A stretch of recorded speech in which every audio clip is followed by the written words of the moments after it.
ডেকে নিচ্ছি আজকের ষষ্ঠ প্রতিযোগী জামিয়া হুসাইনিয়া আরাবিয়া পূর্বাচল মাদ্রাসার ছাত্র ওমর ফারুককে।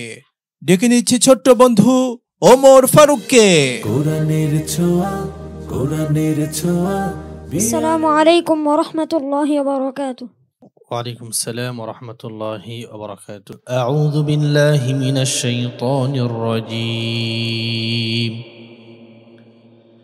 أم تريدون أن تسألوا رسولكم كما سئل موسى من قبل.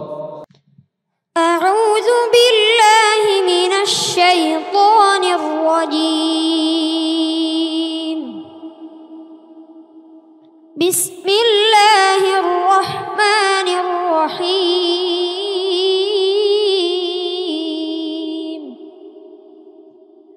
أم تريدون أن تسألوا رسولكم كما سئل موسى من قبل ومن يتبدل الكفر بالإيمان فقد ضل سواء السبيل.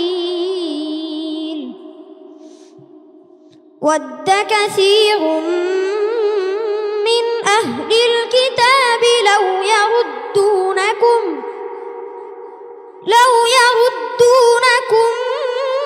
من بعد إيمانكم كفارا حسدا من عند أنفسهم من بعد ما تبين لهم الحق فاعفوا واصفحوا حتى يأتي الله بأمره إن الله على كل شيء قدير.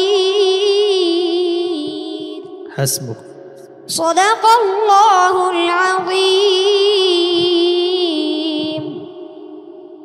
মাশাআল্লাহ, আল্লাহু আকবার, তাবারাকাল্লাহ। বন্ধু, তোমার তেলাওয়াতের মূল্যায়ন জানাচ্ছেন আমাদের সম্মানিত প্রশ্নকারী শাইখ। মাশাআল্লাহ, তেলাওয়াত সুন্দর হয়েছে, তবে তেলাওয়াতের ভিতরে আরো একটু মাধুর্যতা দরকার আছে। যদি আরো মায়া দিয়ে তেলাওয়াত করতে পারো, ইনশাআল্লাহ তুমি বিশ্ব জয় করতে পারবে। তোমার জন্য দোয়া রইল। শুকরান, জাযাকাল্লাহ। বন্ধুর তেলাওয়াতের মূল্যায়ন জানাচ্ছেন আজকের সম্মানিত অতিথি মুফতি মহিতুর রহমান। মাশাআল্লাহ, অত্যন্ত চমৎকার তেলাওয়াত।